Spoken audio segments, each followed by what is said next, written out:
Your story today, obviously fascinating, and not just because I'm from Alabama. Obviously, I think what struck me most, Democrats haven't really suffered significant losses, congressional losses, since 1994, but you're reporting today that 24 seats in the South potentially up for grabs. Tell us about your piece. Right. In 1994, a big part of the Republican sweep, they won 54 seats that year. 19 of them came from the South. Now this year, Democrats are bracing for a wide swath of defeats across the South, perhaps as many as 12. It could, if there's a big wave, go up to maybe 19 or 20. And the reason it's happening is, a lot of these Democrats are retiring, and there are open seats. There are 2 open seats long held by Democrats in Arkansas, 2 open seats, retirements, longtime Democrats retired, which makes it more difficult for a new Democrat to be elected in those seats. And across, Mississippi, Alabama, to Georgia, North Carolina, South Carolina, even Texas. So long-time incumbents. The chairman of the Budget Committee, John Spratt from South Carolina, in the fight of his life. So throughout the South, this will be one of the biggest places where Democrats will struggle on election night. Well, when I was growing up in Alabama, there were the yellow dog Democrats. You'd rather vote for a yellow dog than vote Republican. And then, we had the blue dogs, which are the more moderate Democrats. And, now it looks like those dogs ain't going to fight. What has happened? I think some people might even be surprised to hear there still even are Democrats in the South. What's happened with the blue dogs? Why are they still even trying to be Democrats if they're conservative and tend to vote along the lines of the Republican Party now? Well, a lot of these Democrats are Democrats because they've always been Democrats. And even though their voting records don't necessarily look Democratic at all. And most of the people we're talking about here, voted against the health care reform bill. They voted against some voted against the economic stimulus, the cap and trade bill. But the reason that they're still Democrats is because that's where they came up if they were elected to a county level position at the courthouse or the state legislature. And politicians run into problems when they switch parties midstream. It works for some. Senator Richard Shelby of Alabama was a Democrat.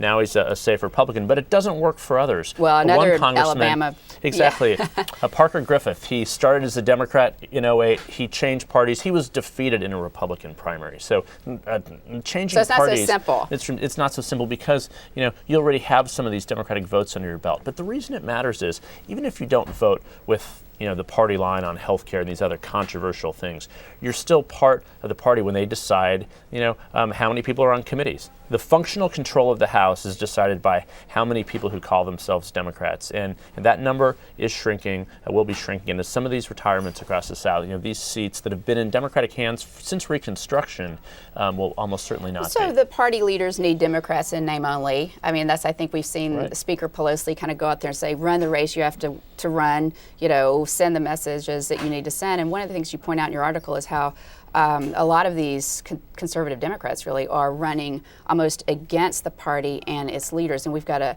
think we've got a clip from, Jim Marshall from Georgia, Democrat of Georgia, who says basically Georgia is a long way from San Francisco. Let's take a look at that. I'm Jim Marshall, and I approve this message. Georgia is a long way from San Francisco, and Jim Marshall is a long way from Nancy Pelosi. Jim Marshall doesn't support Nancy Pelosi. He voted the same as Republican leaders 65% of the time.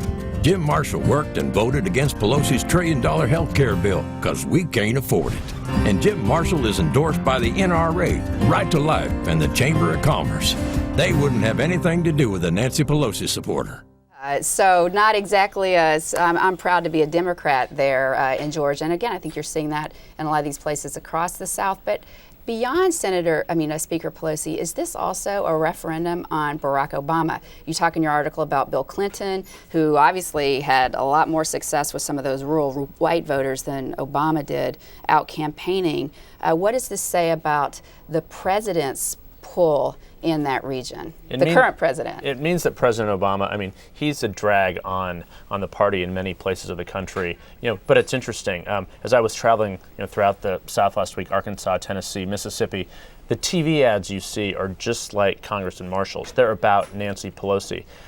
Most of the ads are not as much about President Obama because you can more directly link to, if you elect Jim Marshall, he's still a Democrat. And what his ad is in response to just a series of really hard ads, hard and negative ads from his Republican opponent, tying him to Nancy Pelosi. So he finally is concerned enough that he responded with this ad. So really all summer long, he and other Democrats have just been getting pummeled by being tied to Speaker Pelosi. So much so that people are saying if Democrats win control or hold on to control, that they will not vote for her. It's pretty extraordinary. A couple months ago, we talked to Jim Marshall on this broadcast, and he was well, we thought he was viewed safe, as pretty safe. He thought he was safe, and that's really what's happening in the final 2 weeks of the campaign. The battleground has spread wide. Republicans are competing in places where they did not think they ever had a chance to, and if that trend continues, we could be looking at a pretty major sweep of the region, and then potentially groundbreaking change in the House. No question. So, all right, Jeff, thanks very much. We'll look forward to talking to you next Tuesday. Thank you. As always, good luck this weekend